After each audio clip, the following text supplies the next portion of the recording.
All right, Eric Johnson Jr., tough day out there. First of all, can you take us through what happened at the start? Because I noticed you dropped a few laps right away. Yeah, I don't know. I got to go work on my luck a little bit, but we swapped transmission, brand new one, but just struggled with it in practice. They decided to go to the back.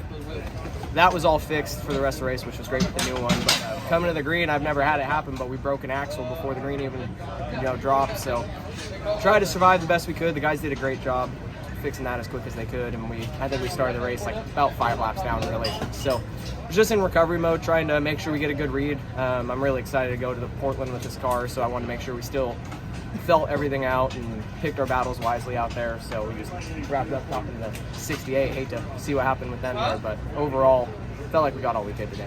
Yeah, well, that was what I was just going to follow up with. Obviously, there was the contact with the 68, very hard wreck out there, yeah. Unfortunate deal, but looks like you were able to clear the air with those guys, and is everything set over there? Yeah, I mean, I don't put my cars together currently. Obviously, Jerry Pitts and their whole team does that, but I've been through the process enough before to know how much time and effort goes into it, and we caught him with a group of the lead pack cars. He let him go, and he went high on the front stretch. I was thinking, spotters telling me he's letting you by. I went to his inside and just kind of a misjudgment call. I've heard a lot of people say he came down. At the end of the day, I don't like tearing cars up, especially when we're not racing for the lead. So I just wanted to make sure he was okay, and luckily he is. I feel terrible for Robbie and them, but that's racing. I don't know. You got to obviously stay on the wheel even if you're 5 laps out of it. You never know what's going to happen, but glad he's all right.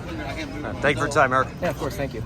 All right, Kaylee Bryson, 14th in her ARCA Menards Series West debut today. Kaylee, I know you were mentioning in the media center that you had a sensor issue of some sort during qualifying. Is that what came back to bite you during the race? Yeah, I think it shut off like 12 times during the race, so that definitely stung a little bit. But we also got to make a lot of solid laps at the same time.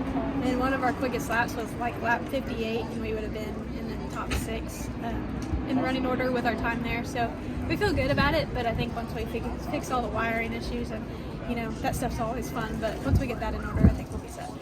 Well, there's definitely the silver lining, like you mentioned, of getting to run all those laps. So what was the biggest thing that you learned today here in your ARCA debut? Just driving the car hard.